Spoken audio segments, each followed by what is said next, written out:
Hey, how's it going, guys? It's CK here and welcome to an episode of Old versus New. Now, for the brand new people on my channel, you might not know what this series is all about. It's about taking an old version and a new version of a car and putting them head to head to see which one I would actually want to take home at the end of the day. There's nothing to do with lap times, it's all about the fun, and this week's contenders are the modern day Fiat 500 and the classic Fiat 500. So let's get to it then. So then, I figured we'd start out with the modern car because it's a lot more faster than the old one, and I reckon you guys want to see something fast, well, relatively fast moving first. So yeah, this thing is amazing, it really is. I really want one of these for my first car, as you all know, the people who've been around in the channel long enough. But yeah, we're going to take it for about 2 to 3 laps of testing, and we're going to be doing the exact same with the other car as well. So let's rev it up and hear how it sounds.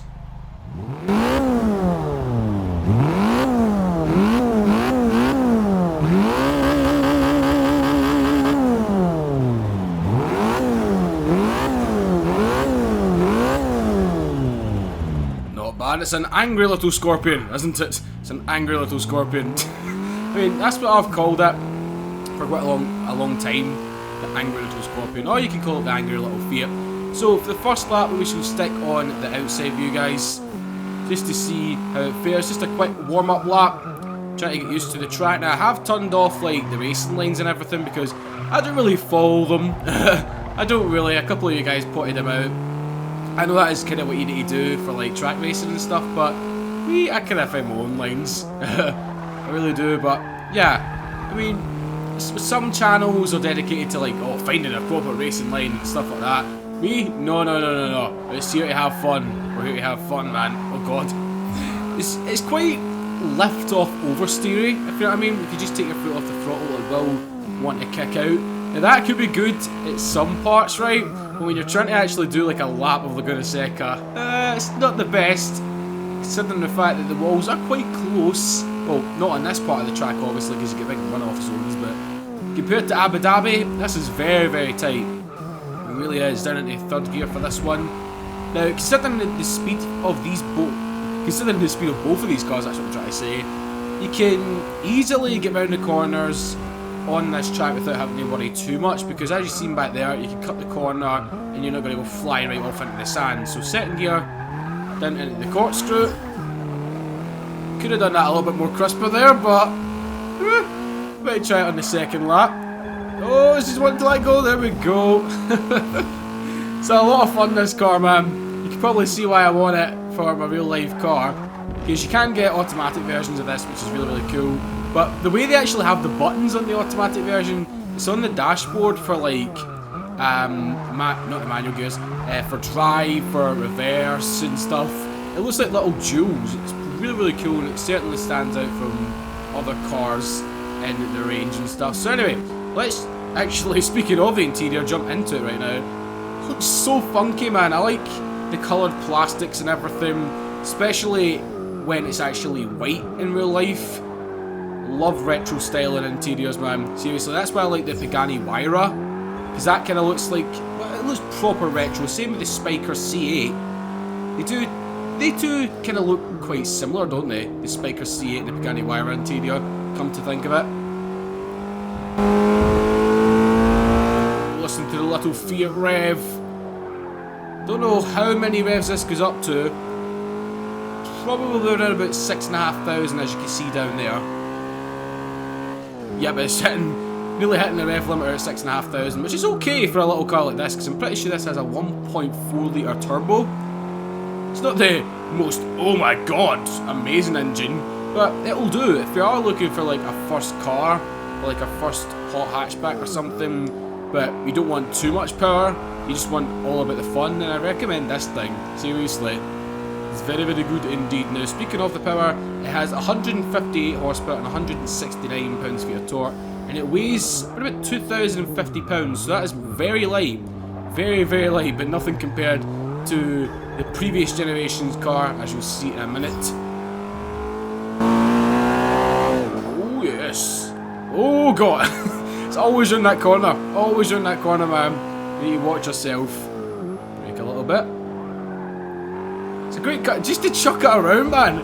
I mean, I know I've not got face cam on anymore, but you should see the smile on my face. I've always wanted to do this in this little car. Because with this series I normally take like supercars and stuff, as I said, but it's nice to do something a little bit different, isn't it? Keep her going. There we go. Not bad. So we'll jump back on the exterior view for the last lap, guys. We'll try and properly focus for this one. Hitting the rev limiter a wee bit too much there. Change gear too soon. God, if you've not got your headphones in, I recommend you putting them in, because this thing crackles, man. Never driven it with the headphones in.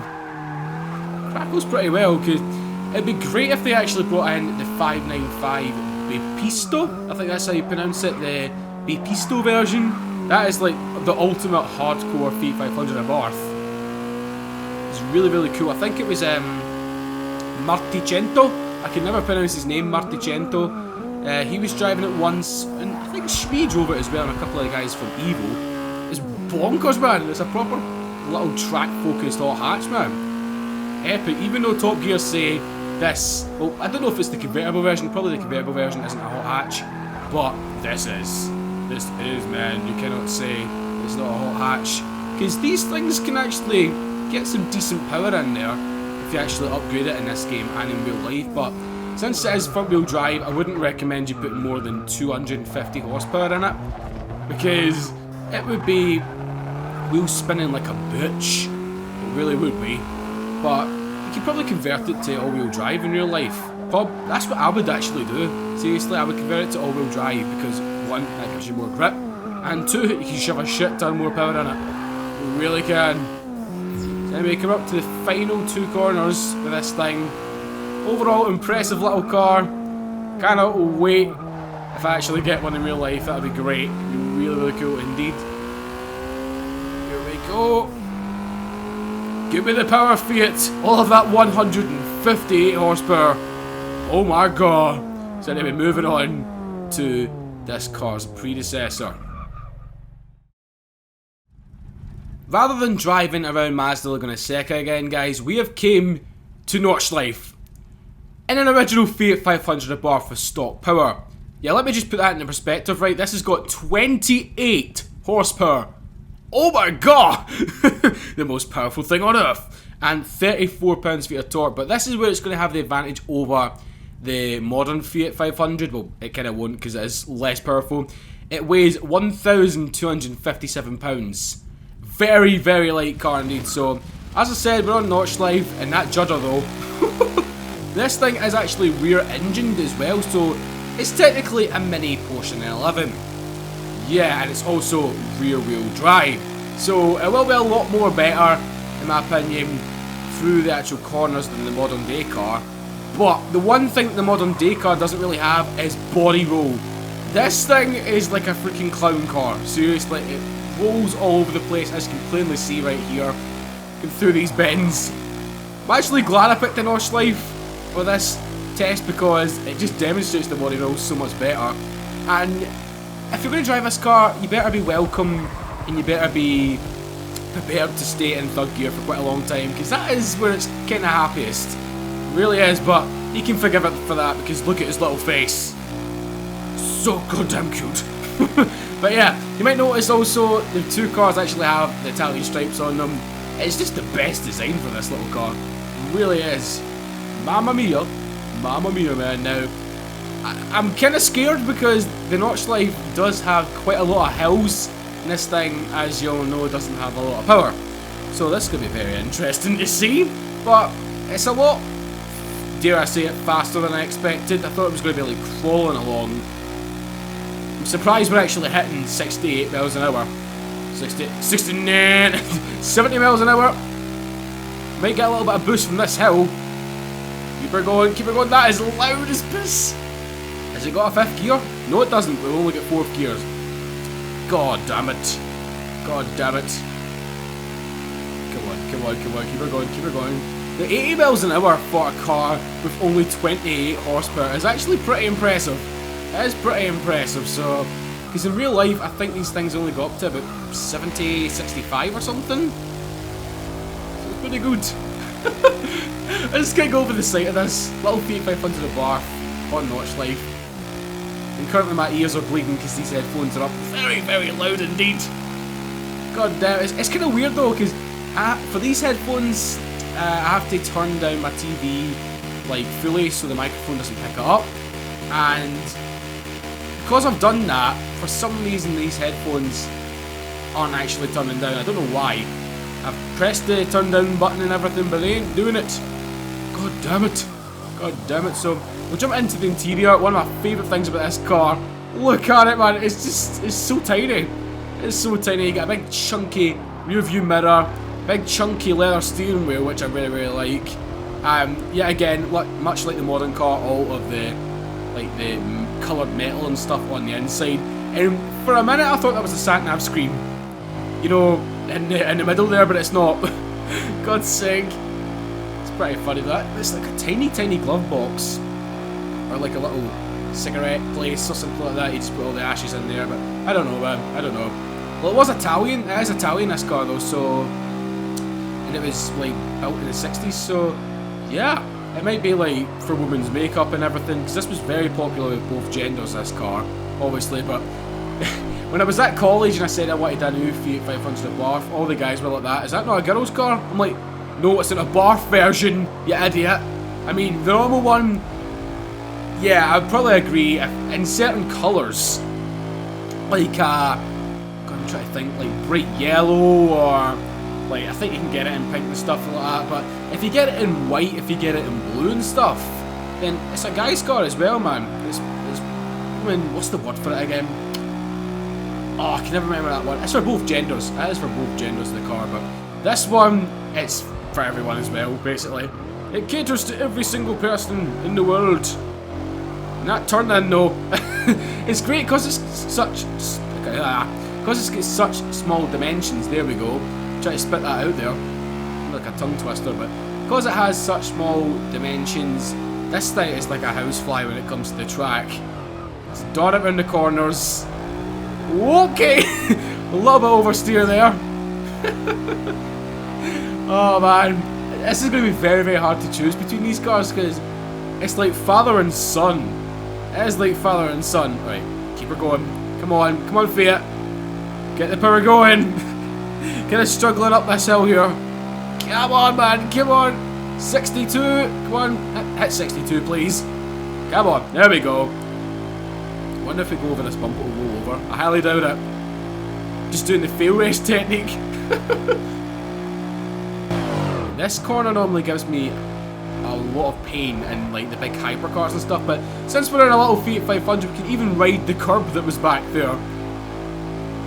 Yes.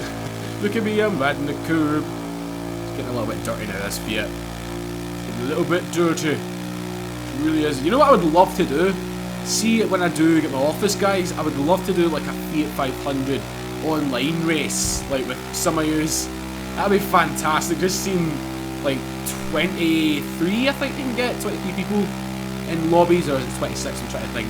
But like 26 or 23 freaking Fiat 500s come round here. That would be a sight to behold, wouldn't it?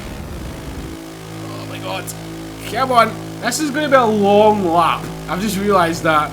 We might not even finish it just for like video length reasons, but my overall first impressions of the little Fiat 500 Abarth, the 1960 version, it is very, very cool indeed. I love it. I've actually seen one of these things in real life. I'm going to change to the third enter just to get some more momentum going here. But yeah, if any of you guys own one of these, then let me know because I would gladly hop on a plane and come and see it. It's brilliant, man. Because there is one of these, I think it is in my local Fiat dealership. It's a little red one. It's not an Abarth though, it's a classic Fiat 500. And when you walk in, you can just smell it. Because you know old cars have that old smell. It's really, really cool. If you're a proper petrol head, you know what I mean. But the carousels come up. I completely forgot about that. And this thing has a lot of body roll. This should be fun. This should be a lot of fun. Are you prepared, little Fiat? No, I'm not ready! I'm not ready for this! Help me! I mean, that's the sort of voice that I would imagine it would have. Or just like Luigi from Cars. So surprised I went through this whole review of this car not mentioning Luigi. Luigi, what are you doing? Look at the tires. The white walls, yes, the white walls. Guido, is that a real Michael Schumacher Ferrari? I don't know. Oh god. Oh Jesus. Oh! Okay. No.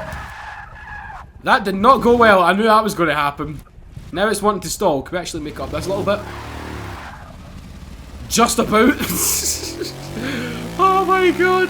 So anyway, that was a little drive of the classic Fiat 500. Now it is time to make my decision. Which one would I take home? Which one would I drive on a daily basis? Righty then, at the end of the 2 reviews, it's time for the conclusion. Now, obviously, the modern day Fiat 500 does have the power advantage over the classic one, with the classic one only having 28 horsepower, as I says, and the modern day one having 159 horsepower. In terms of looks, I think, I don't really know. I love them both, right, but for retro design and that, you have to give it to the classic Fiat. But in terms of which one would I want to take home, oh my god, this is probably one of the toughest decisions, right? I mean, with hypercars and supercars and that, it is tough, obviously, but these are 2 of my favourite cars of all time, and they are 2 affordable cars that I could actually own in real life, and so could you guys. So picking which one would be tricky, but for thinking for like a modern day lifestyle and that, you probably have to go with the modern Fiat 500, but I don't know. If you wanted a fun little weekend car and stuff, I'd recommend the classic one, but for everyday use, I would take the actual brand new one. But it's a very, very tough decision, guys, so that is why I'm going to be calling this one a draw, because the classic one, as I says, hasn't got much power, so you can't really use it on a daily basis, but it is still a hell of a lot of fun. And the modern day one, you can. So yeah, it is. I can't decide, but I really can't decide. So let me know your thoughts and opinions in the comments section below. As I said, this series isn't meant to be taken seriously. It's all for the fun. And yeah, which one would you guys like to drive home and be your daily runner? The classic one or the modern day one? I'm very interested to actually find out. So if you have enjoyed this old versus new, guys, then let me know in the comments section below. What other cars would you like to see in this series? Thanks for watching, guys. I'm not going to keep you here any longer. Keep an eye out tonight for a brand new GTA 5 video with me and the 2 little Fiats. Peace.